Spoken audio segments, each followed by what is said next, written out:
사업의 이야기, 이런 이야기들이 있습니다. 근데 저는요, 이 성경의 역사를 공부하는 사람은 역사관이라는 게 있잖아요. 그래서 성경관, 성경이 무엇을 말하는가 저에게 물으면요, 저는 대쟁투의 그 모티브하고 좀 유사한데 경배라고 생각합니다. 하나님께서는 하나님을 경배하라.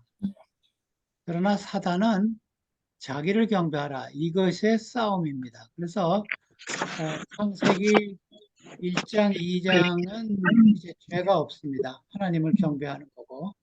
그 다음에 계시록 21장, 22장은 하나님의 경배예요. 회복이에요.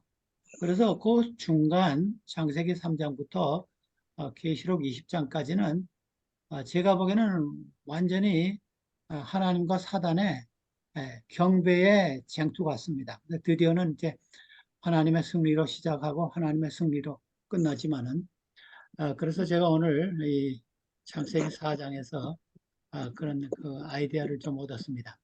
근데 창세기 3장에서 죄가 들어오잖아요. 아담과 해와가 죄를 범했잖아요. 근데 죄를 범하면 그것은 또 다른 말로 하면요. 사단을 경배하는 것입니다. 왜냐하면 우리 그 다음 성경절 보면요. 로마서 6장에 보면요. 이런 말씀이 있습니다. 로마서 6장 16절. 너희 자신을 종으로 내주어 누구에게 순종하든지 그 순종함을 받은 자의 종이 되는 줄을 너희가 알지 못하느냐? 혹은 죄의 종으로 사망에 이르고 혹은 순종의 종으로 의에 이르느니라. 그래서 벌써 창세기 3장에서 아담과 해와가 이 사단의 종이 되었습니다. 다시 말하면 사단을 경배하게 되는 것입니다. 그래서 벌써 3장에서 이제 순종의 여기서는 순종과 이 죄의 종이라 그랬는데 경배 싸움의 시작에서 사단이 이긴 것입니다. 근데 그것이 4장에 와서는 더 아주 확실하게 나옵니다. 이제 창세기 3장 15절에 하나님께서 이제 구속의 경륜을 이야기하셨잖아요. 여인의 후손은 내 머리를, 뱀의 머리를 상하고, 너는 뱀은 여인의 그 후손의 발꿈치를 상하겠다. 그래서 이 구속의 그 첫 복음을 주셨어요. 근데 아담과 해와가 이제 가인을 낳습니다. 어, 4장 1절에 보니까 아담이 그의 아내와 하와와 동침함에 하와가 임신하여 가인을 낳고 이르되 내가 여호와로 말미암아 등남하였다 하니라 그랬습니다. 여기 등남 이것이 그 가인의 이름입니다. 가인의 히브리 말로 말하면요 주셨다, 얻었다 그런 뜻입니다. 그래서 이 아담과 해와가 불행하게도 아들을 낳은 다음에 이 사람이 바로 창세기 3장 15절에 약속한 그 메시아다 이런 그 생각을 했습니다. 그래서 내가 영어로 하면 I got it. 내가 저 메시아를 얻었다 이런 이름을 지었습니다. 근데 불행하게도 그렇게 되지 않았죠. 근데 그 다음 절에 이제 세월을 지난 다음에 창세기 4장 3절 4절에 보면 세월이 지난 후에 가인은 땅의 소산으로 제물을 삼아 여호와께 드렸고 아벨은 자기의 양의 첫 새끼와 그 기름으로 드렸더니 여호와께서 아벨과 그의 제물은 받으셨으나 그 다음에 보면 가인의 제물을 받지 않았다 그랬습니다. 우리 인간적으로 볼 때는요, 이 가인의 예물이 아주 좋습니다. 왜냐하면 자기 농사 진 것, 뭐 무화과나 뭐 포도나 뭐 무엇인지 모르겠지만은 나오지 않았지만은 깨끗해요.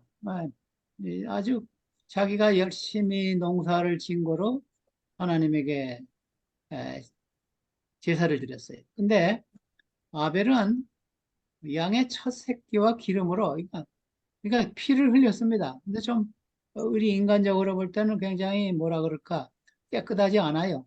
가인의 제사보다도 가인은 아주 깨끗하게 그러는데 그러나 하나님께서는 이 가인의 제물은 예배는 받지 않으셨다 그랬어요. 그러나 아벨은 우리 인간적으로 볼 때는 이제 피를 흘리고 좀 지저분하지요. 근데 하나님께서 아벨의 제물을 받으셨다.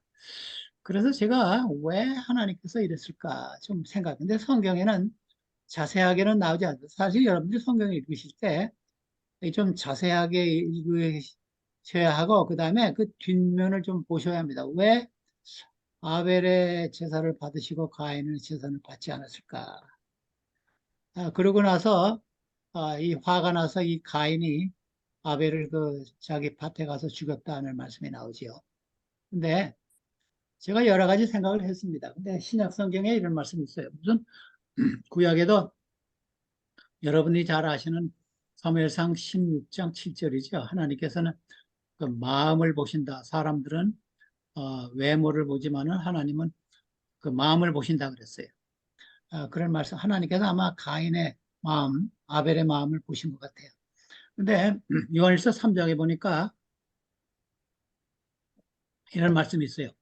가인과 같이 하지 말라. 그는 악한 자에게 속하여 그 아우를 죽였으니 어떤 이유로 죽였느냐? 자기의 행위는 악하고 그 아우의 행위는 의로움이라 그랬어요. 여기 다시 말하면 질투, jealousy. 이 질투가 동생을 죽였다. 그런 말입니다. 여러분들이 어떤 분들이 좀 잘 되고 뭐 승진하고 뭐 돈을 벌고 뭐 아들이 뭐 좋은 대학에 들어가고 하면 기뻐하십니까? 아니면 약간 질투심이 생깁니다. 한번 때로는 질투심도 생각해 보셔야 있겠죠. 돼. 질투심이 생기면 가인의 후회가 아닌가 좀 생각을 하셔야 합니다. 아멘. 진정으로 기뻐하고 그 사람을 위해서 행복을 같이 즐거워하면요. 이건 아벨의 후손이라고 볼 수 있습니다. 근데 한국 속담에도 뭐 이웃이 땅을 사면 뭐 배가 아프다 이런 말도 있는데 한국인들은 좀 그게 좀 심한 것 같아요. 그래서 어떤 학생들 자기가 어떤 사람들 이야기를 들으니까 자기 학교 다닐 때 자기보다 공부를 잘하는 사람이 있으면요. 자기가 그 이름을 써놓고 이를 안 물고 공부했다. 그런 말 제가 들었는데 사실 그게 좋지 않습니다. 예. 질투심 이것은 참 자문해 보면요 질투심은 다른 모든 그 분노나 이런 것보다 더 좋지 않다 그런 말씀도 있습니다.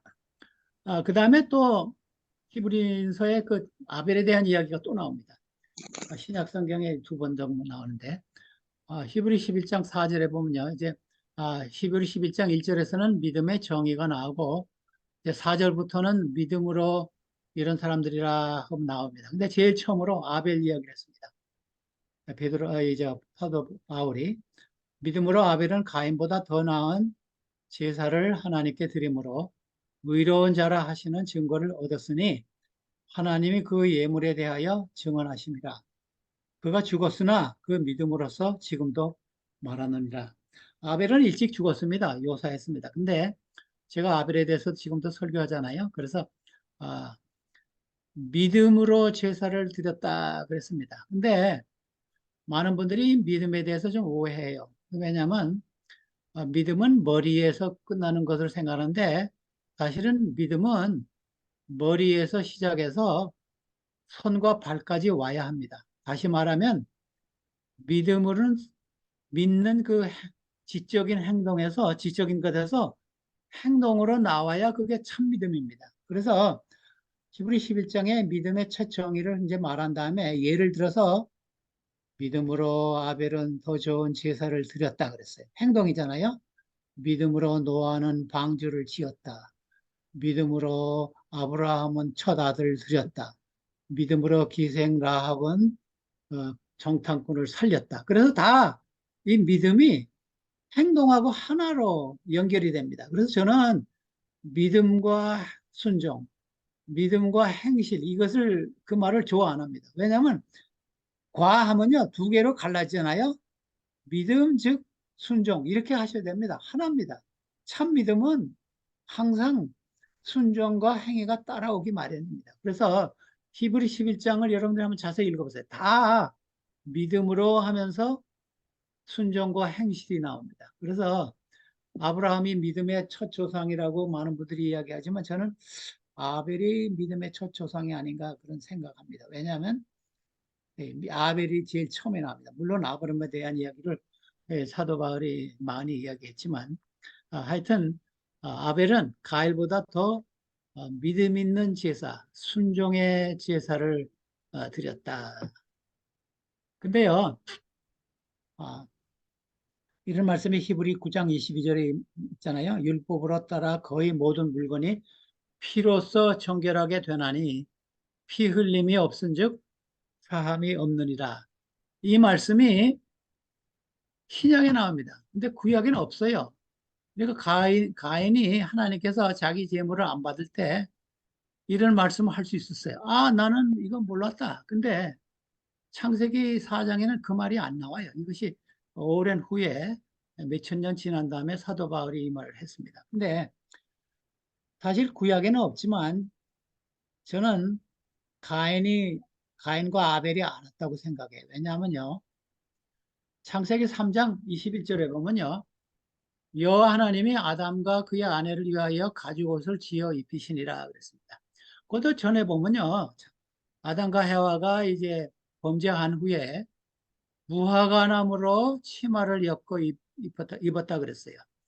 여러분들이 한번 무화과나무로 한번 이렇게 무화과나무를 이렇게 만져보셨어요? 저는 무화과나무가 지금도 있고 있는데 제가 한 번은 무화과 그 잎을 뜯어가지고 한번 살에다 이렇게 대봤어요. 근데 굉장히 거칠거칠하고 아주 갑갑하더라고요.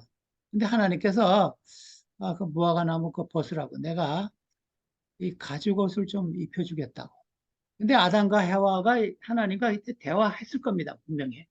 왜 가죽옷입니까? 가죽옷을 주시려면 양을 죽이지 않았습니까? 양을 내가 잡았다. 내가 이제 앞으로 메시아를 보낼 텐데 양으로 상징하는 메시아를 보낼 텐데 이분이 너의 죄를 가릴 수 있다. 그런 의미로 내가 이제 가죽옷으로 너희가 엮여 만든 무화과 잎 대신에 의의 이 아주 스무스한 아주 반질반질한 가죽옷을 주겠다. 이렇게 설명을 했었을 겁니다. 분명히. 왜냐하면 가죽옷을 주는데 뭐 아담과 하와가 예, 땡큐 하면서 그냥 입었어요. 예, 하나님께서 아마 설명을 하셨어요. 너희가 앞으로 제사를 지내려면 양을 잡아서 나에게 제사하라. 그러니까 아담과 해와가 가인과 아벨에게 말을 했어요. 분명히. 너희가 하나님께 제사를 드릴 때는 양을 잡아서 피를 흘려서 제사를 드리라.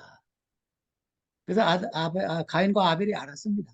그래서 아벨은 양을 잡아 제사 드리고 가인은 자기 생각에 뭐 내가 농사진 거 열심히 한 거, 내가 힘써서 농사진 거를 깨끗하게 하나님께 드리자. 다시 말하면 행함으로 말미암는 의고 아벨은 믿음으로 말미암는 의입니다. 그래서 아벨은 의로운 자라 믿음 있는 자라 이렇게 히브리서에 나옵니다. 근데 제가요 창세기 4장 5절을 봅시다. 가인과 그의 재물은 하나님께서 받지 아니하신지라 가인이 몹시 분하여 안색이 변하니라. 근데 우리나라 말에는 이제 안색이 변하니라 그랬죠. 변하니. 근데 영어에는 his face was downcast. 근데 이 영어 번역이 더 원문에 정확합니다. 이 히브리 원문에는요. 근데 여기 제가 몇 가지 설명드릴 게 있는데 이게 굉장히 동양적이에요. 우리 동양 사람들은요, 자기가 잘못하고 뭐 법정에 가던가 그러면 얼굴을 숙여요. 근데 미국 사람들은 보니까 떳하게 얼굴을 들더라고요. 그래서 얼굴을 자기가 잘못을 했을 때 얼굴을 숙인다는 것이 굉장히 동양적입니다. 그래서 성경이 굉장히 동양적이에요. 제가 엔드수 다닐 때 많은 생각을 했어요. 저 성경이 동양적인데 교수들은 다 서양 사람들이네 그런 생각을 했어요. 근데 얼굴을 땅에 대니라 그런데 얼굴이라는 말도 여러분들이 설명을 하면요. 얼굴이라는 말이 히브리 말의 파님인데 복수입니다. 얼굴 들여요. 그래서 왜 얼굴 들이냐면 제가 생각해 봤어요. 왜 얼굴 들일까? 우리 사람들은요. 얼굴이 하나지만 실제적인 얼굴은 하나지만 여러 가지 얼굴을 갖고 있습니다. 여러분 한번 생각해 보세요. 저도 사실 그래요. 많은 분들이 그래요. 자기 부인하고 말다툼하다가 전화하면 목소리가 확 변해요. 그렇잖아요? 그래서 얼굴이 어떤 사람은 또 얼굴이 여러 개 있는 사람이 있어요. 뭐 공중 앞에 나갈 때는 어떤 얼굴하고 애들한테는 할 때는 그래서 얼굴이 하나인 게 참 중요하다. 저는 그런 생각이에요. 항상 모든 면에 일관성 있게 미소 지으면서 아주 하나의 얼굴을 갖는 것이 좋지 않을까. 어떤 히브리 말에는 얼굴이 두 개라 그래서 제가 그런 설명을 합니다. 여러분들이 한 가지 얼굴을 가지세요. 가정에서나 교회에서나 사회에서나 직장에서나 아주 일관된 그리스도인들의 얼굴을 우리가 가져야 되지 않을까 그런 생각합니다. 제가 6절에 보면요. 여호와께서 가인에게 이르시되 내가 분함을 어찌미냐 얼굴이 땅에 떨어뜨리면 어찌미냐 이런 질문을 하셨습니다. 근데 제가 7절을 설명하기 전에 이 창세기 4장에서요. 7절이 굉장히 중심적입니다. 그래서 제가 7절을 설명하기 전에 몇 가지 설명을 여러분들에게 드리겠습니다. 우리 한국말에도 그렇고 영어에도 그러고 히브리 말에도 그런 말이 있는데 한 단어가 두 가지 의미가 있는 게 있습니다. 근데 어떤 때는 두 가지 의미가 있을 때도 있고 어떤 때는 그것이 반대 의미가 한 단어 속에 있어요. 참 묘해요. 우리 한국말에도 우리 양 집사님 계시는데 양 집사님도 계시고 또 어린 양 할 때 양 하나요? 그런. 근데 영어도 그러고 뭐 근데 히브리 말에도요. 근데 히브리 말에도 그런 의미가 한 단어가 여러 가지 의미가 있는데 이상하게 한 단어가 반대의 의미도 가질 때가 있어요. 이것이 그 예가 욥기 2장에 나오는 그 욥의 부인이 욥에게 한 말이에요. 그의 아내가 그 욥의 미세스 욥에게 이르되 당신이 그래도 자기의 온전함을 굳게 지키느냐 하나님을 욕하고 죽으라. 근데 여기 욕하고라는 말이 이 바락인데 히브리 말로 욕도 되고 축복도 돼요. 그래서 문맥에 따라서 이것을 결정을 해야 합니다. 그래서 제가 이것을 번역하라 하면요. 이 욥의 부인이 하나님을 축복도 하고 욕도 하고 죽으라 아마 이렇게도 의미가 아마 그 욥의 부인이 말하지 않았나 생각합니다. 왜냐하면 이 욕이란 말이 두 가지로 번역할 수가 있어요. 축복도 되고 욕도 되고. 근데 이 죄라는 말이 그 4장 7절에 처음 나오는데 이 죄라는 말도 두 가지로 해석할 수 있어요. 죄라고도 할 수 있고 sin 영어로 하면 그 다음에 sin offering 속죄 제물로도 할 수 있어요. 그래서 이 번역자들이 성경을 번역할 때 문맥에 따라서 이거 우리를 죄로 할까 아니면 속죄 제물 말로 할까 이렇게 결정을 해야 합니다. 그래서 제가 예를 하나 들겠어요. 레위기 4장에 보면요. 이 속죄 제물에 대한 이야기가 나오는데 여기 이 하타 히브리 말로 이 죄라는 말이 하타인데 세 번 나옵니다. 여기 한국말에도 세 번 나오지요. 범죄라는 말이 앞에 나오고 만일 기름 부음을 받은 제사장이 범죄 나오잖아요. 백성의 허물이 되었으면 그가 범한 여기도 또 범이 같은 단어예요. 범한 죄로 말미암아 흠없는 수송아지로 속죄 제물로 삼아 여호와께 드릴지니라. 그래서 같은 단어가 세 번 나오는데 두 번은 죄로 하고 그 다음에 마지막은 제물로 했어요. 여러분 이해하시겠어요? 네. 제가 이해하기를 바랍니다. 같은 한 단어예요. 한 단어인데 두 번은 죄로 하고 한 번은 제물로 했어요. 왜냐하면 문맥상. 그래서 이게 4장 7절을 제가 설명을 하겠습니다. 이것이 하나님께서 가인에게 주신 첫째 복음이라고 저는 생각해요. 우리 한국말에 이렇게 번역했죠. 내가 선을 행하면 어찌 낯을 들지 못하겠느냐. 왜 얼굴을 땅에 떨어뜨리냐. 선을 행하지 아니하면 죄가 문에 엎드려 있느니라. 죄가 너를 원하나 너는 죄를 다스릴지니라. 근데 여기 죄라는 말이 세 번 나와요. 세 번 나오는데 히브리 원문에는요 한 번 나와요. 그 다음에 영어에도 꼭 한 번 나와요. 제가 영어로 한번 읽어드릴까요?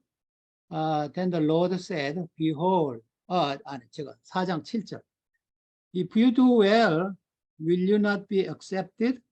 And if you do not do well, sin lies at the door, and its desire is for you, but you should rule over it. 그랬어요. 그러니까 영어에는요, 인칭 대명사로 썼어요. 히브리어에도 그렇게 돼 있어요. 근데 한국말에는 이 죄가 3번 나와요. 근데 제가 설명을 좀 드리겠습니다. 이 죄라는 말이 히브리 하타의 말은요, 이게 여성입니다. 남성이 아니고. 근데 히브리 말에는요, 모든 명사가 중성, 남성, 여성으로 되어 있어요. 근데 아마 하와가 제일 처음에 죄를 지었기 때문에 그 죄가 여성 명사가 아닌가 저는 생각해요. 여자 신도 성도들에게 좀 미안한 말씀이지만, 하여튼 우리 말에는 이 모든 명사가 이 성이 없지만 뭐 있는 것도 있지만 영어에는 몇 개가 있어요. 근데 히브리 말이나 독일어나 이 서바나 말에는요, 다 명사마다 중성이냐 남성이냐 여성이라 해야 돼요. 그래서 제가 독일어도 좀 공부했는데 굉장히 복잡해요. 다 외워야 돼요. 이거는 여성인가 남성인가 중성인가. 근데 여성인데 재미있는 사실은 처음에 죄는 그거는 원문에 있어요. 죄가 문 앞에 엎드려. 그거는 하타가 영어에도 있고 히브리어 원어에도 있어요. 근데 그 다음 죄는요, 남성 명사로 돼 있어요. 무슨 말씀인지 아시겠죠?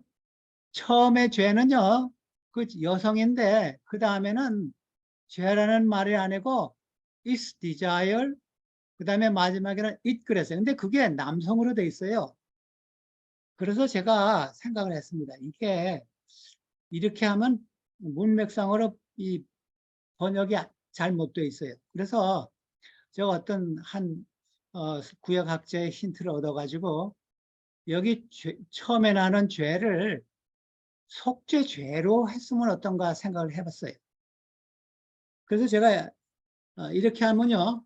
그 다음에 그 남성으로 나오는 그 인칭대명사는 창세기 3장에 뱀이 나오잖아요. 뱀은 이제 히브리 말은 나가신데 뱀은 남성입니다.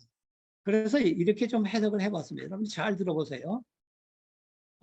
내가 선을 행하면 어찌하여 얼굴을 들지 못하겠느냐. 선을 행하지 아니하면 속죄 제물이 문 앞에 예비되어 있다. 뱀이, 왜냐하면 인칭되면서 그게 남성이니까 뱀이 남성이라.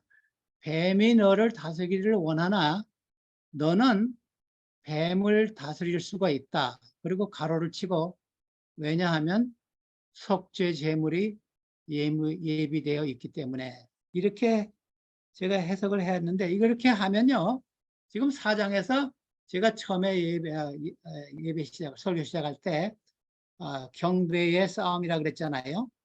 그래서 경배도 이것이 문맥상으로도 맞고 문법상으로도 맞아요. 제가 한번 다시 해드릴까요? 내가 선을 행하면 어찌하여 얼굴을 들지 못하겠느냐. 이제 가인에게 하는 말씀입니다. 선을 행치 못하면 속죄 제물이 문 앞에 예비되어 있다. 뱀이, 왜냐하면 인칭대명사가 남성이기 때문에 뱀이 너를 다스리기를 원하나 너는 뱀을 정복할 수 있다. 제가 가로를 쳐가지고 왜냐하면 속죄 제물이 예비되어 있기 때문에. 또 한 가지는요, 여기 엎드려 있다는 말이 제가 이 히브리 원어를 다 찾아보니까 이 짐승이 이렇게 엎드려 있는 것으로 묘사된 데가 있더라고요. 예레미야예요. 그래서 이렇게 번역하는 것이 옳지 않은가 생각합니다. 왜냐하면 가인이 자기 동생을 죽여서 지금 죄책감으로 쌓여 있었습니다. 근데 하나님께서 오셔서 가인에게 겁을 주시겠습니까? 아니면 가인에게 회개할 기회를 주시겠습니까? 저는 분명히 하나님께서 가인에게 너무 두려워하지 말라. 속죄 제물 메시아가 앞으로 오실 것인데 메시아가 이 속죄 제물 양이 너의 그 죄를 속할 수 있다. 그래서 용기를 내라. 이런 말씀을 주셨어요. 그 다음에 8절에는 그러나 이 아벨이 하나님의 명령을 거역하고 가인이 아벨을 죽였습니다. 8절은 그 동생을 죽였어요. 그래서 9절에 이제 하나님께서 여호와께서 가인에게 이르시되 내 아우 아벨이 어디 있느냐? 가인이 말했습니다. 내가 알지 못하나이다. 내가 내 아우를 지키는 자이니까. 저는 이 말씀을 성경에서 가장 가인의 말이 무책임한 대답이라고 생각합니다. 영어에서도 이런 말을 많이 써요. Am I my brother's keeper? 나는 모른다 이런 뜻이에요. 내가 뭐 책임 안 진다. 근데 자기가 금방 동생을 죽였어요. 죽였는데 하나님께서 내 아이가 동생이 어디 있느냐? 아벨 어디 있느냐 하니까 내가 너 동생 지키는 사람입니까? 이런 아주 굉장히 무책임한 말을 했습니다. 근데 제가 하나님과 이 가인과의 대화에서요. 제가 이 성경에서요. 제일 처음에 나오는 질문이 이것입니다. 창세기 3장 9절입니다. 여호와 하나님이 아담을 부르심에 그에게 이르시되 네가 어디 있느냐. 근데 참 재미있습니다. 첫 질문은 하나님께서 아담아 내가 어디 있느냐 이겁니다. 하나님께서 아담이 어디 숨었는지 몰라서 이런 질문했겠습니까? 아닙니다. 이것은 하나님께서는 아담이 어디 숨어 있는지 아세요. 근데 이 질문은 이겁니다. 아담아, 내가 죄를 지어서 왜 이런 내 말을 순종하고 왜 이 꼴이 되었느냐? 이렇게 내 말을 순종하지 않고 왜 선악과를 따먹었느냐? 이런 하나님의 이 울음 섞인 한탄하시면서 하시는 말씀입니다. Where are you? 네가 왜 이렇게 됐느냐? 근데 그 4장에 나오는 하나님의 질문은 내 아우가 어떻게 됐느냐? 이거 그러니까 두 번째. 그러니까 제가 여러분들에게 지금 말씀드린 거 이겁니다. 하나님께서 제일 관심을 갖고 있는 것은요, 여러분 자신의 영혼들의 구원입니다.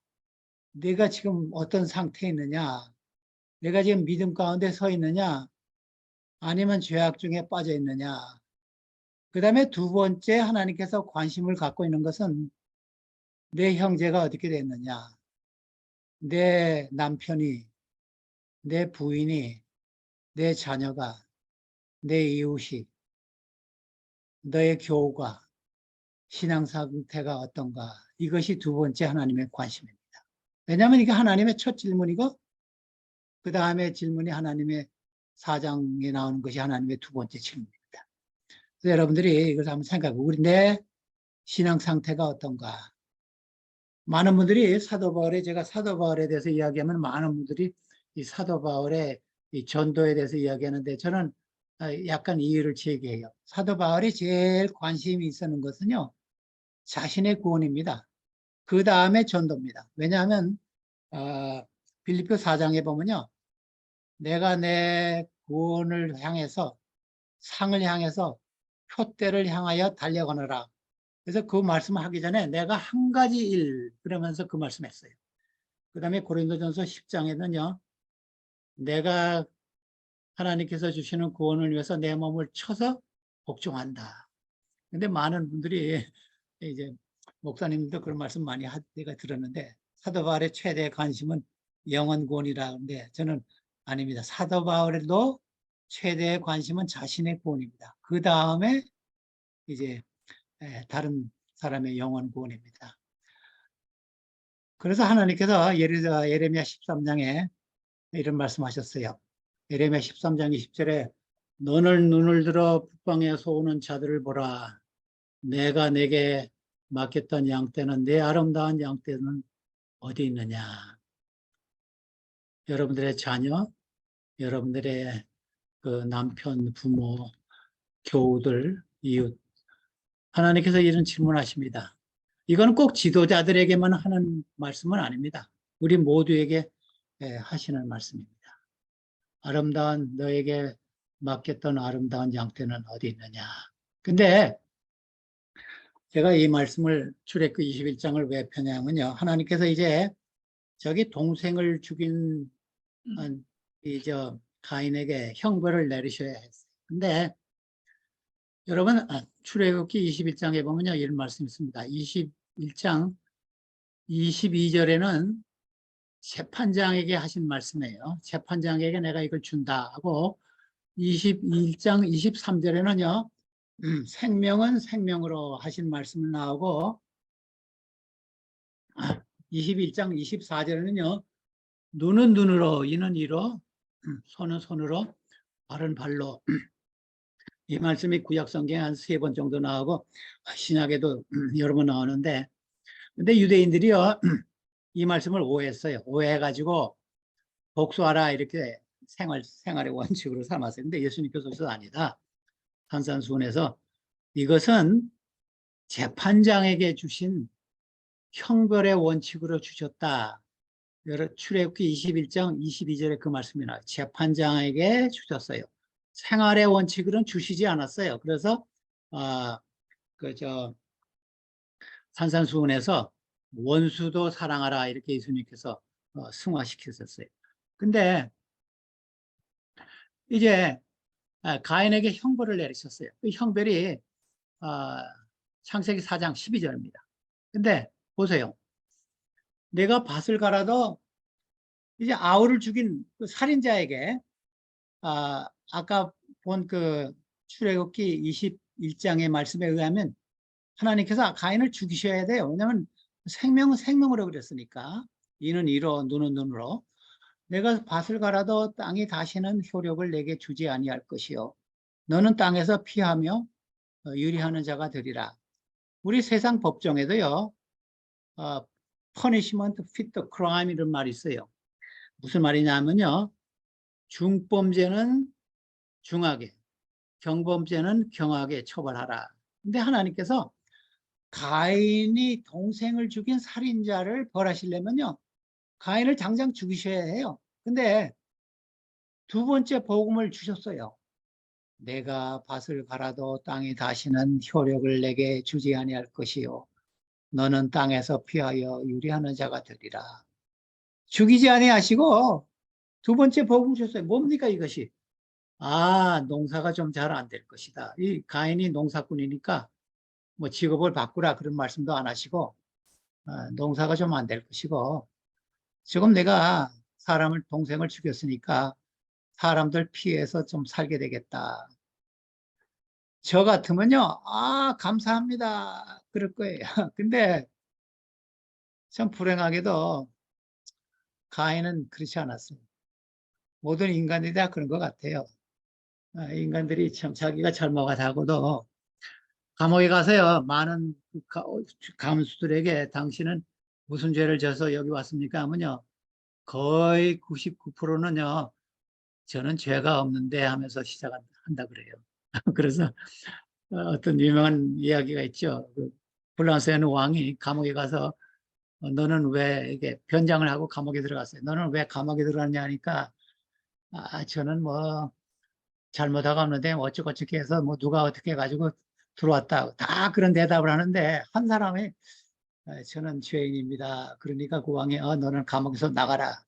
이 많은 이 선한 사람들 중에서 살면 안 되겠다. 그래서 자유를 줬다 그래요. 근데 가인이 하나님께 감사하자 말을 하지 않았어요. 사실 하나님께서요, 우리가 잘못한 대로 처벌하시면요, 우리 구원받을 사람 한 사람도 없어요. 왜냐하면 이 말씀이 에스라 9장의 말씀, 이건 에스라가 유대 백성들이 포로에서 돌아온 후에 한 기도입니다. 에스라 9장 13절. 이런 비슷한 말씀이 구약에 3번 나옵니다. 시편 103편 10절과 11절에도 나오고 욥기에도 나와요. 욥기 11장. 근데 잘 보세요. 에스라 기도에 9장 13절에 우리의 악한 행실과 큰 죄로 말미암아 이 모든 일을 당하였으나 포로에서 돌아왔어요. 우리 하나님이 우리 죄악보다 형벌을 가볍게 하시고 이만큼 많은 백성을 살려주셨사오니 하나님께서 시편에는 우리 죄보다 우리에게 가벼운 형벌을 주셨다. 그런 말씀, 아주 유사한 말씀이 나와요. 시편 103편 10절이죠. 그래서 여기도 에스라가 그런 기도했어요. 우리의 죄악보다 형벌을 가볍게 하셔서 이렇게 포로로에서 생활해서 돌아올 수 있었습니다. 근데 가인이 말을 했어요. 가인이 이제 불평하는 겁니다. 컴플레인한 겁니다. 가인이 여호와께 아뢰되 4장 13절입니다. 내 죄의 벌이 지기가 너무 무겁습니다. 여러분 어떻게 생각하세요? 이 가인이 참 우리 인간, 연약한 인간입니다. 가인도. 그래서 엄살쟁이라 그럴까? 하나님, 제 농사가 잘 안 된다는 거 참 힘듭니다. 제가 농사꾼인데 농사가 잘 안 되면 어떻게 됩니까? 또 제가 또돌이 생활하면 어떻게 됩니까? 조금 봐주세요. 이렇게 기도했습니다. 근데 하나님의 형벌은요, 굉장히 가인에게 좀 좋은 소식이었어요. 근데 가인도 안 되게, 이렇게 또 하나님께 불평했습니다. 내 벌이 지기가 너무 무겁습니다. 그러니까 참 하나님께서 가인을 불쌍히 여기셨어요. 불쌍히 여기셔서, 그래요. 참. 가인이 이런 말 했어요. 주께서 오늘 이 시면에서 나를 쫓아내었은 즉, 4장 14절. 내가 주님의 얼굴을 뵙지 못하리니 내가 땅에서 피하여 유리하는 자가 방랑자가 될지라 무릇 나를 만나는 자마다 나를 죽이겠나이다. 그래서 하나님이 나를 죽이지 않지만은 혹시 사람들이 나를 죽이면 어떻게 하겠습니까? 하나님께서 참 사랑 많으신 하나님께서 15절에 말씀하셨습니다. 이것이 하나님께서 가인에게 주신 세 번째 마지막 복음입니다. 여호와께서 가인에게 이르시되 그렇지 아니하다. 가인을 죽이는 자는 벌을 7배나 받으리라 하시고 가인에게 표를 주사 그를 만나는 모든 사람에게서 죽으면 면하게 하십니다. 저는 이 말씀을 읽으면서요, 그 하나님의 사랑을 느낍니다. 자기 동생을 죽인 가인에게 그렇지 않다. 너를 죽이는 사람은요, 내가 7배나 벌을 주겠다. 이 7배라는 것은 여러분들이 아시는 것 같이 아주 성경에서 완전한 숫자입니다. 7. 또 가인에게 표를 주셨다 그랬어요. 근데 이 표가 무슨 표인가 사람들이 성경학자들이 많은 의논이 있습니다. 근데 어떤 분은 아마 표를 주셨다 그랬어요. 이 영어나 이 히브리어에는 표를 어, 잘 보게 주셨다 그런 의미가 있습니다.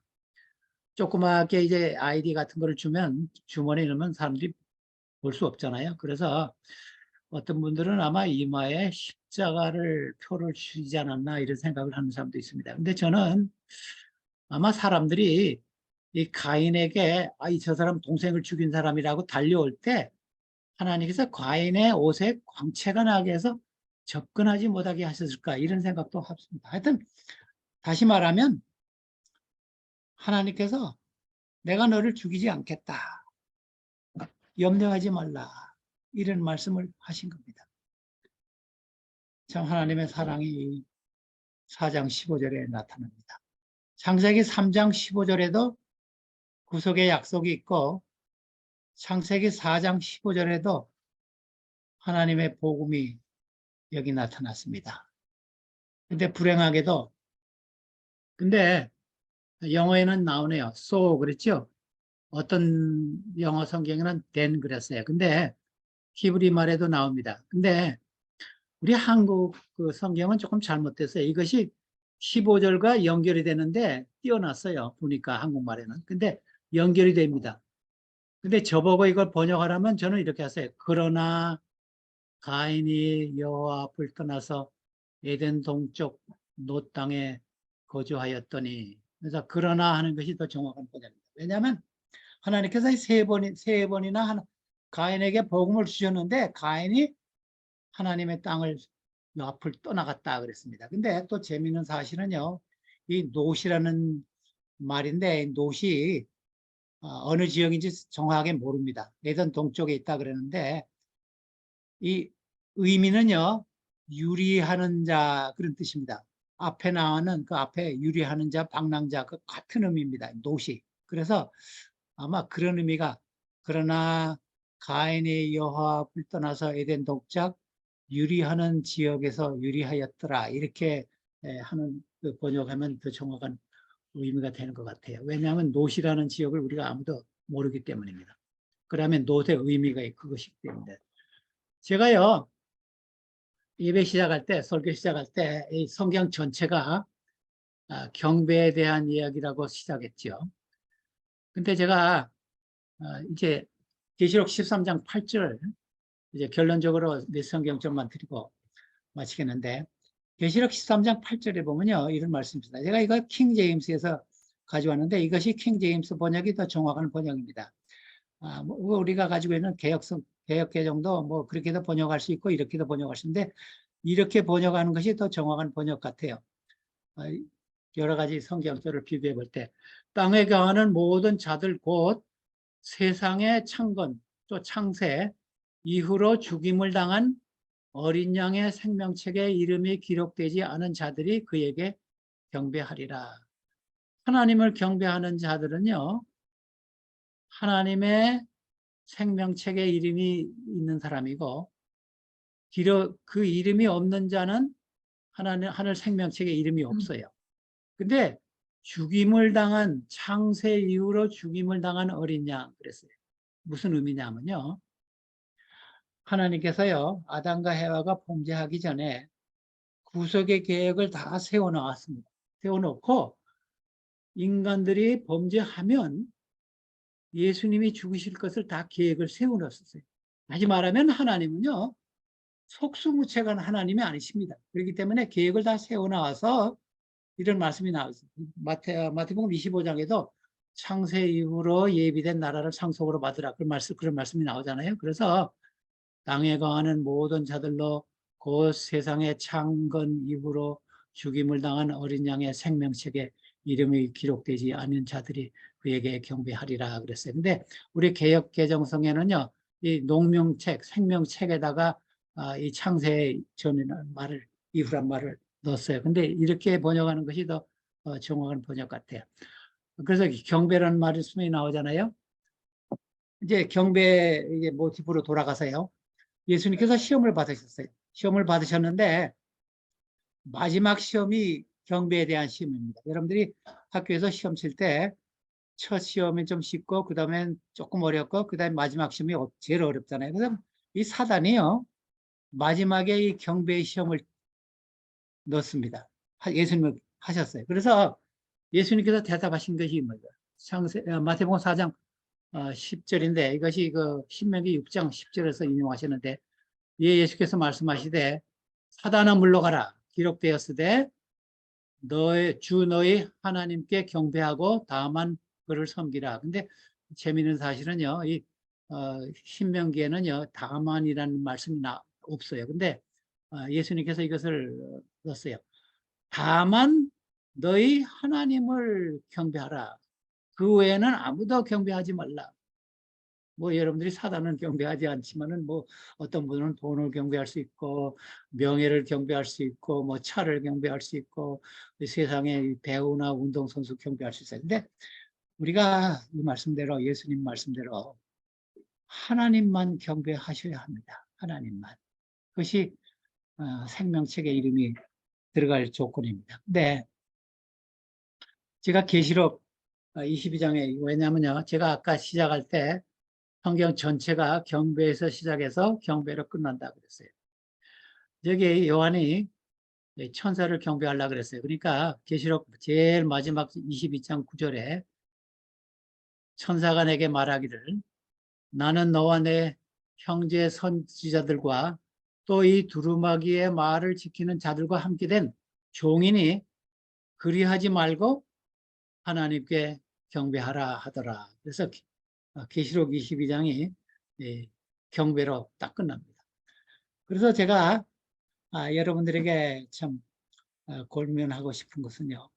여러분들 한번 여러분 생활을 한번 돌이켜 보세요. 내가 하나님을 경배하는 삶인가, 내 삶이 아니면 하나님 외에 비록 우리가 사단을 경배하지 않지만 제가 가까이 사는 이 샌프란시스코에는요 사단의 교회도 있습니다. Church of Satan이라고. 거기 가면 사단을 이제 경배하는 교회인데 우리가 사단을 경배하지 않지만 우리가 사단 외에 뭐 돈이나 아니면 무슨 명예나 아니면 뭐 세상에 유명한 사람들이 이것을 경배할 수 있어요. 하나님보다 우선순위로 가면 하나님만 경배하는 것이 아닙니다. 우리 사랑하는 세인루이스 교우 여러분 또 이 방송을 들으시는 모든 분들에게 제가 마지막 보선 것은 우리의 생활이 하나님을 경배하는 생활 하시기를 간절히 바라는 바입니다.